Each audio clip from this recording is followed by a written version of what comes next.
welcome to the Museum of Kent Life. Please join me as we take a look around the site. Hope you enjoy.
Part of the kind of experience or the what they're trying to portray here is I suppose just after the war, etc., they were picking hops and that in Kent, and a lot of people were coming from London to pick the hops and stay over for a week or 2 weeks at a time to earn some extra money. Let's take a look at some of the living conditions that the hop pickers were in, and this is where they stayed, in these kind of corrugated metal huts. You can make that out. That's old tea facilities, washing facilities, cups and plates, etc. Bed warmers and makeshift beds, probably mattresses full of hay.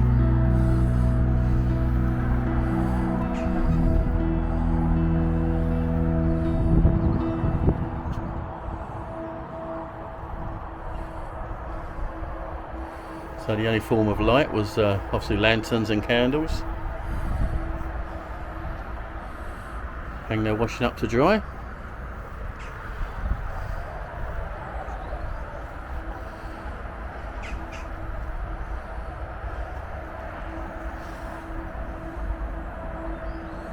And they used to use stilts obviously in the hop gardens to help pick the hops on the vines.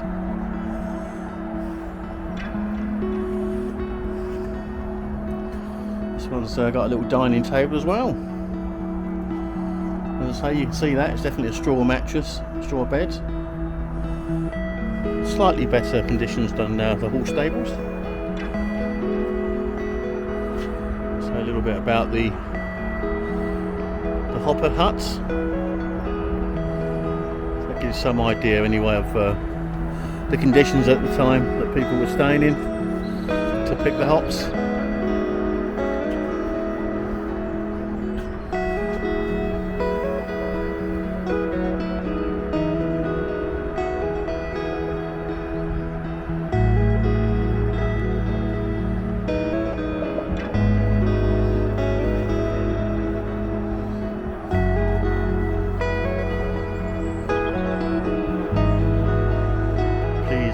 Pause and have a look if you want to learn a little bit more. They actually had numbers on as well. It portrays actually the room. It says there that imagine living here with a large family of 3 to 4 weeks. You see there some oast houses, which is typically Kentish, obviously where the hops were dried. Well, they were brought in from the vines. So if you look around there, you can actually see some vines there.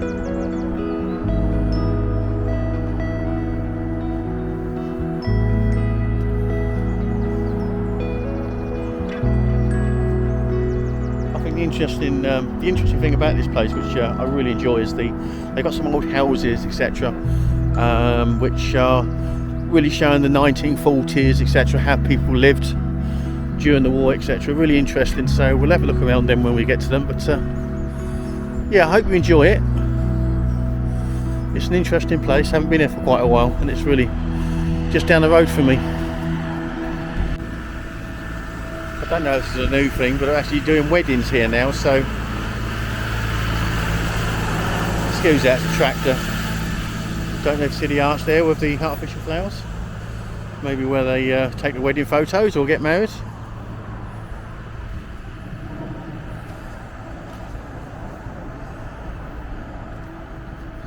I believe some of the properties here were bought from other locations, taken down and inserted here, but we'll have a look at that. That's Dottie's Farm restaurant.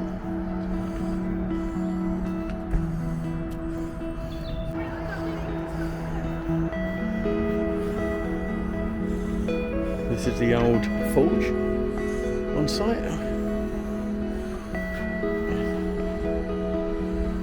Obviously catering for shearing of animals and just general metal work on the farm.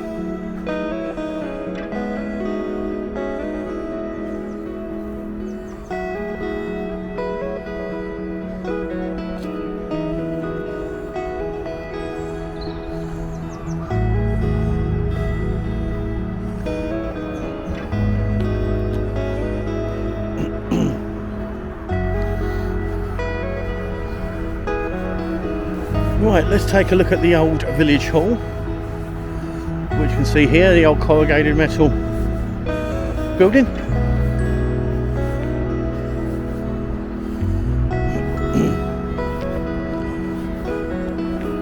Oldcombe Village Hall. So I assume this is probably dismantled and bought here at some time.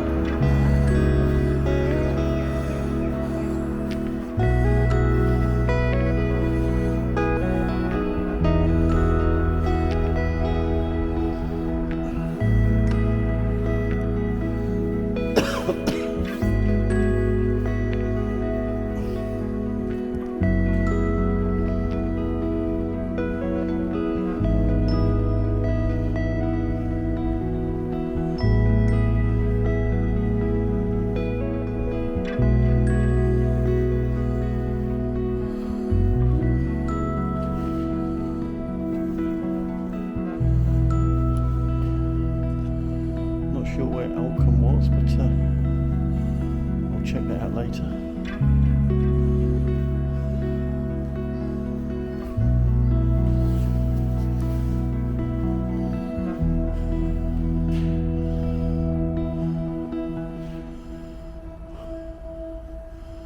That actually shows you the building being lifted and brought to this location.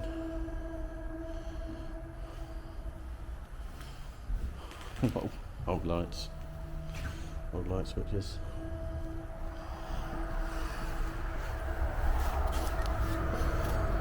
There's some old houses again, as you can see. And once again, these were taken from another site, dismantled and re-erected here.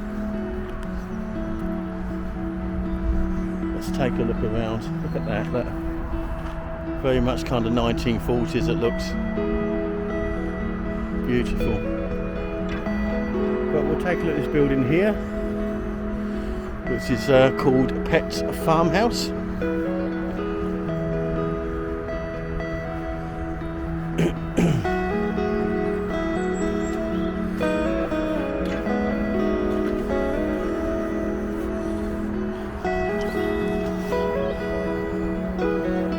Go, and Farmhouse built around 1780 near the village of Burnham, reconstructed in 1997 here.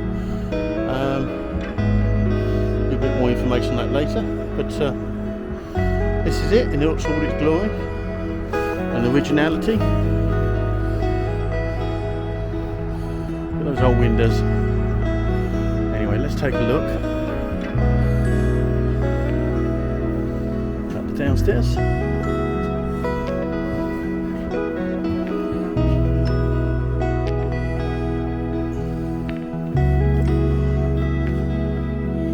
There's pictures on the walls showing Victorian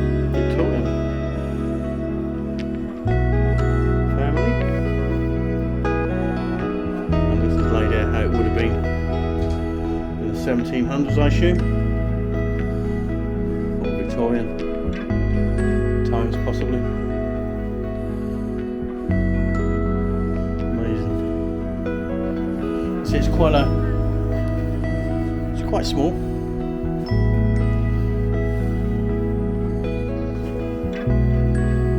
I'll give you more insight into that later. Just saying when it was rebuilt, etc., and taken down, dismantled. We've got a bit of hidden objects and spooky happenings.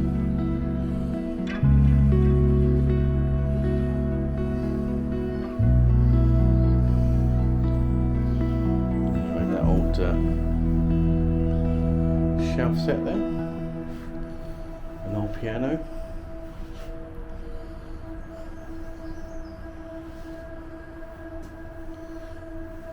really quite quaint little rooms, aren't they? Quite compact.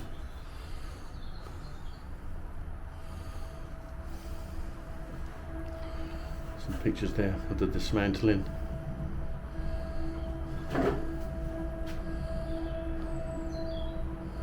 And then the repair and reconstruction.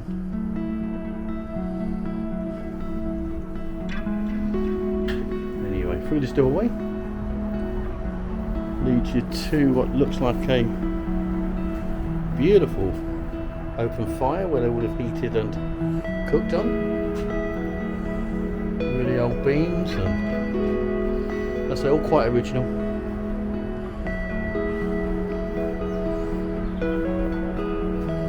Small dining area. Isn't that lovely?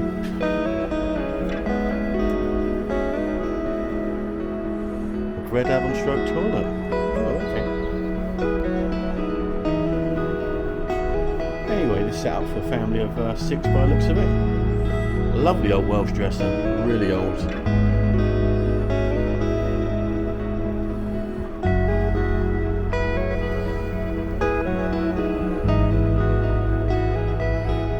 Plaster laid up there.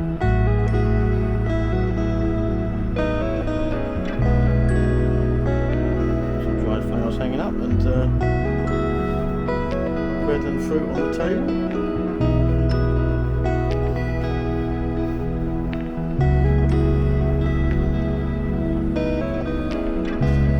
Make their hair look in the day. Cooking on the old fire stove.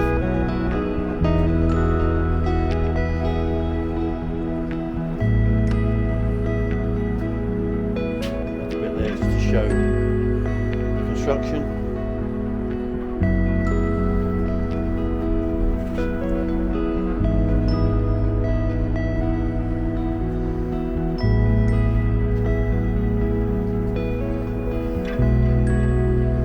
Then through into the what looks like kitchen, washroom, etc. I've got a little oven of some description here, where it's a bread oven or something, and obviously a sink, maybe a butter churn.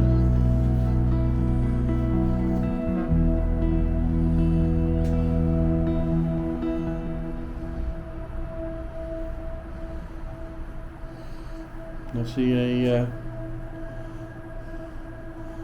clothes dryer, if you like, or to wring out clothes. The scullery, actually, it was called, so apologies for that. It was the scullery. And this was the front room dairy. Obviously, it was quite important to the farm to make their cheese and butter, etc., which I assume they sold or kept for themselves. Beautiful, absolutely beautiful. Right.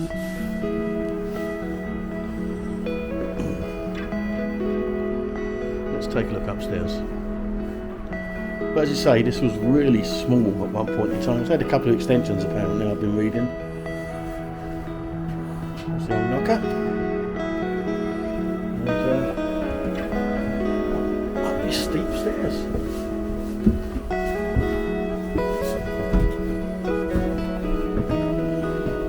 Right. Let's move to the right. There's an attic room as well, but you can't get up into it unfortunately. It's like storage boxes, etc. Let's see. You get up so far. Yeah, a little bedroom in the attic there. As you can see.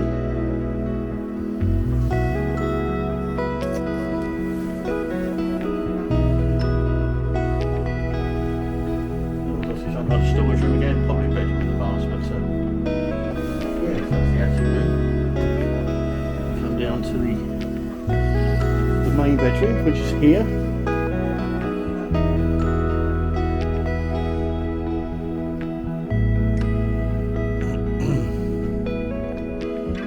There's a write up there about a concealed shoe, mystery unsolved.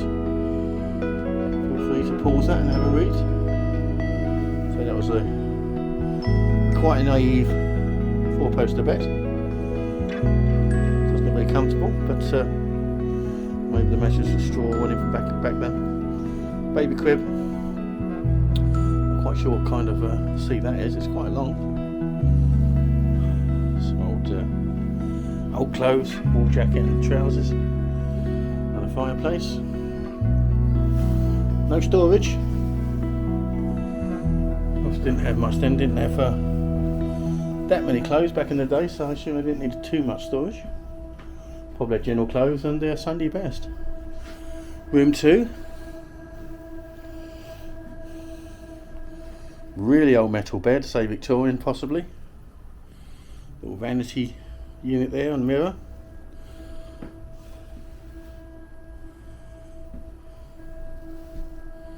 This would have been the master bedroom, apparently. Late 18th century, early 19th century.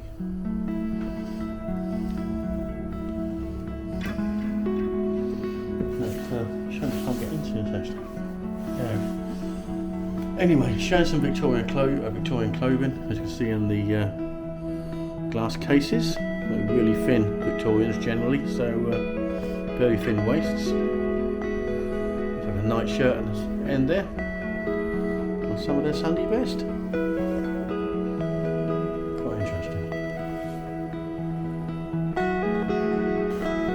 So that was the farmhouse.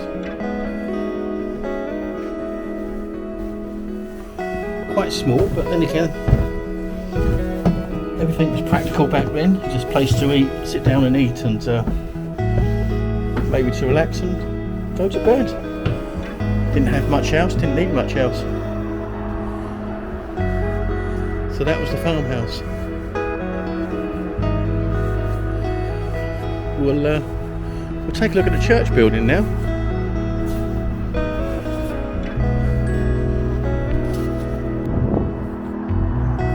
Right. Again, another kind of corrugated iron structure.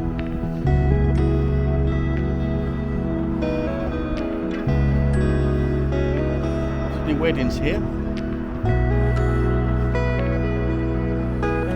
Built in 1897, Cuxton in Kent. Obviously this was first constructed and then relocated here in 2000, so yeah.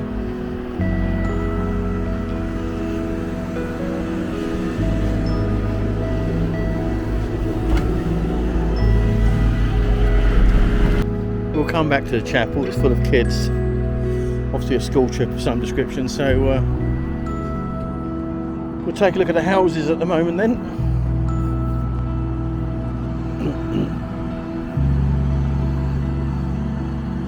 Not sure if this is the way in, but here we go. Very low door. Old and Water Street cottages. 1860, 1958.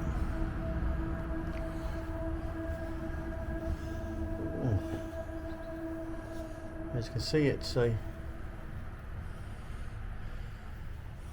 built up like an old shop, bakery and general store.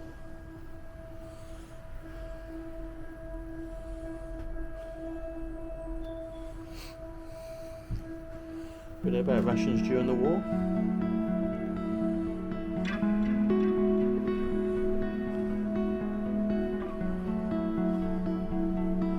Look at that, isn't that lovely? The old boxes, etc. The cabinet.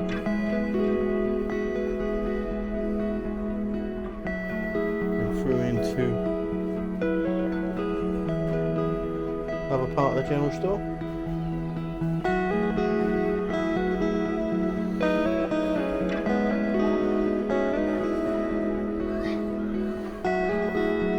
A lovely chill area and all these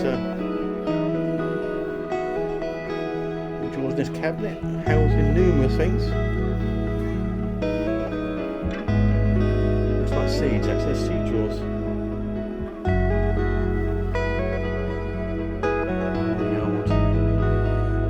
Bottles of years past. Beautiful. More buttons, lace. Use your Victorian dressmaking.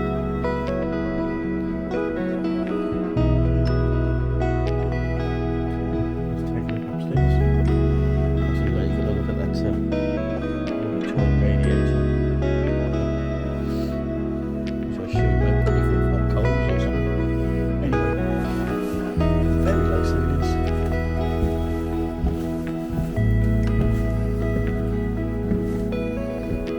Showing you how they were taken apart and resurrected here. They were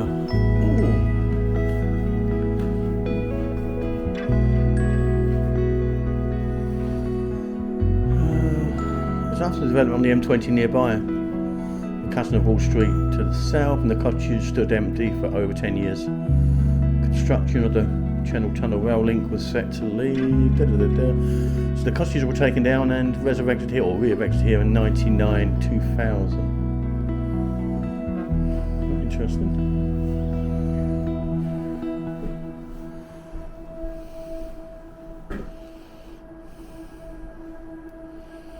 Really clever how they did this.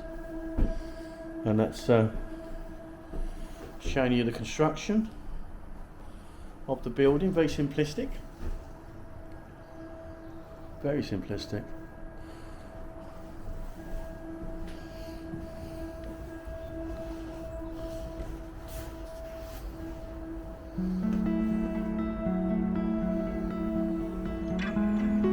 Again, very low doorways. They're very short Victorians.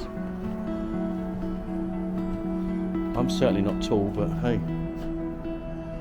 And that looks like cob, which is really mud, clay and straw. That would have been the plaster of its day.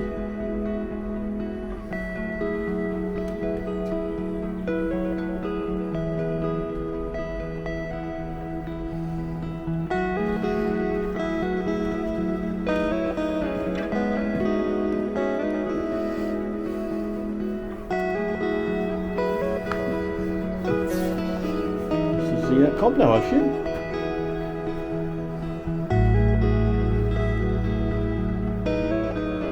So we had a grocer's, general store, butchers, now a Cobbler.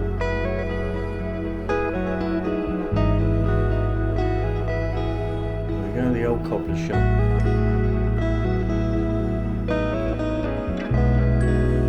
It was actually closed in 1998 in Southborough when he retired, Mr. Moon, and all closed down, and it was all bought here. So this would have been his tools of business. What was bought here? That old door. Okay, let's go out the front way and into the rear garden.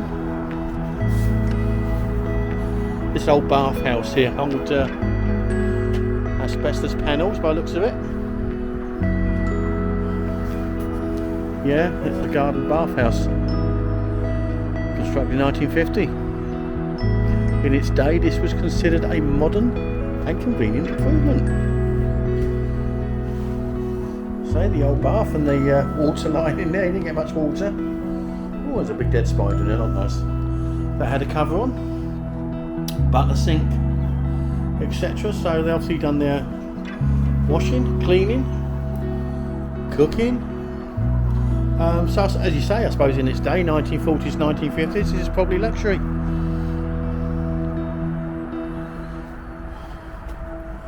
And this is a dig for Victory Garden. So obviously during the wartime, or during the war, they grew a lot of their own food, etc. They had to because of rationing. So they did a lot of that in this greenhouse. Look at old bikes, look. Can you imagine them riding around in the 40s, 50s? Old push shot or push lawnmower.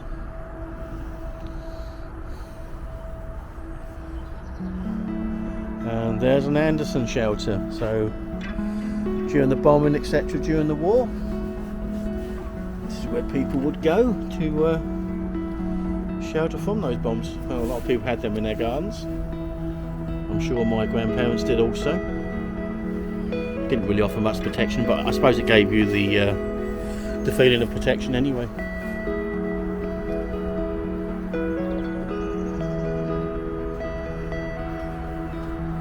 So that was interesting. So the building's obviously been built here, but there's a lot more has been added to it. Oh, there's a part of the building I didn't see. And them cottages. Wow. This is the other end of the cottages. That this is certainly a lot more palatial than the last, because I think this is probably set up for the 40s, etc. during the war. And the other side was Victorian, as you can see. Who doesn't remember those fireplaces? An old Bakelite radio, writing desk, and typewriter. And this was actually moved here from Lenham Village in the 19th century.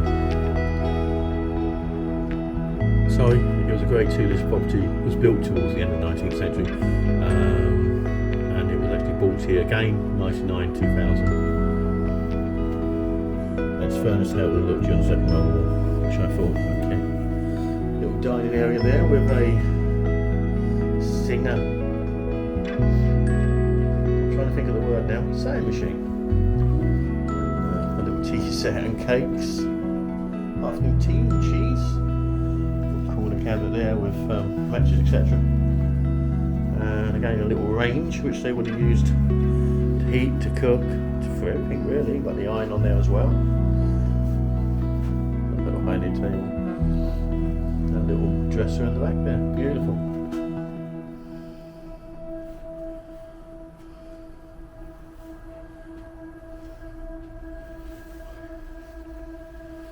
Again, there's the other side. Then you can make that on the table there, the gas mask, which they all have had. And let's take a look upstairs.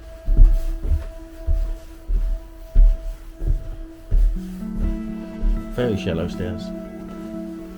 This would have been the main bedroom.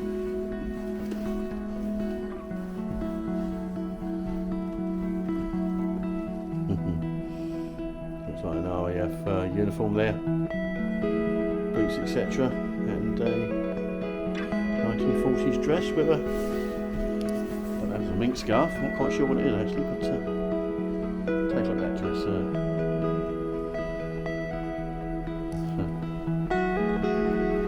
An old wardrobe. More clothes in there in the 40s.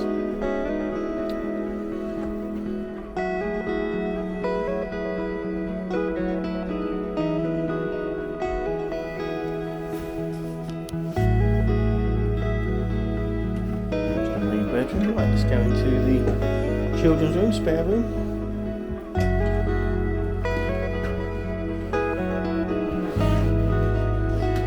Cot.